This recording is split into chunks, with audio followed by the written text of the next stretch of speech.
ទីហ៊ានថៃតែងតែមានការប្រុងប្រយ័ត្ននិងញញើតចំពោះទីហ៊ានខ្មែរដែលជាអតីតខ្មែរក្រហមពីព្រោះមានប្រវត្តិនិងស្ថានភាពប្រយុទ្ធជាច្រើននៅតំបន់ព្រំដែនរវាងប្រទេសទាំងពីរកាលពីសម័យខ្មែរក្រហមកងកម្លាំងនេះមានឥទ្ធិពលយ៉ាងខ្លាំងហើយធ្លាប់ប្រើយុទ្ធសាស្ត្រស្រតដ៏តឹងរឹងព្រមទាំងមានបទពិសោធន៍សង្គ្រាមយូរឆ្នាំចំណុចនេះធ្វើឲ្យយោកងទ័ពថៃមិនអាចមើលរំលងបានព្រោះទាហានដែលធ្លាប់ជាខ្មែរក្រហមភាគច្រើនមានជំនាញក្នុងការប្រយុទ្ធក្នុងព្រៃភ្នំការរៀបចំយុទ្ធសាស្ត្រស្រតកម្លាំងតូចៗនិងការប្រើអាវុធសាមញ្ញឲ្យយោមានប្រសិទ្ធភាពខ្ពស់ក្រោយឆ្នាំ1979បន្ទាប់ពីរបបខ្មែរក្រហមត្រូវបោះបង់អំណាចទាហានជាច្រើនបានរត់ចូលតំបន់ព្រំដែនកម្ពុជាថៃហើយបន្តមានសកម្មភាពប្រឆាំងនឹងរដ្ឋាភិបាលថ្មី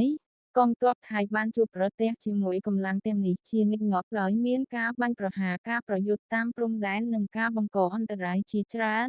បទពិសោធន៍ទាំងនេះបានបង្កឲ្យយោធាហ៊ានថៃចងចាំថាអតីតខ្មែរក្រហមមិនមែនជាកម្លាំងងាយស្រួលទេហើយពួកគេចេះប្រើប្រាស់យុទ្ធសាស្ត្រស្រតឲ្យយោមានភាពអនុវត្តបានច្រើន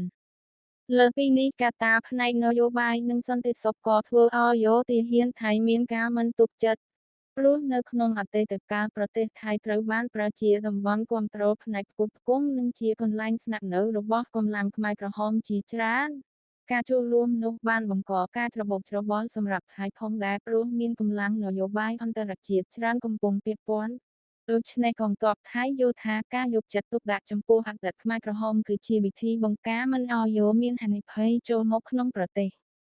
មិនត្រឹមតែប៉ុណ្ណោះបទពិសោធន៍ប៉ះពាល់ផ្ទាល់របស់ប្រជាជនតាមព្រំដែនក៏ជាមូលហេតុឲ្យយោធាហ៊ានថៃកាន់តែប្រុងប្រយ័ត្នពេលណាដែលមានអតីតខ្មែរក្រហមរស់នៅឬផ្លាស់ទីកន្លែងជិតព្រំដែនប្រជាជនមួយចំនួនតែងមានការភ័យខ្លាចនិងកង្វល់អំពីស្ថិរភាពនេះធ្វើឲ្យយោកងទ័ពថៃត្រូវតែបន្តពង្រឹងការប្រុងប្រយ័ត្នដើម្បីការពារសន្តិសុខជាតិនិងសុខភាពប្រជាជន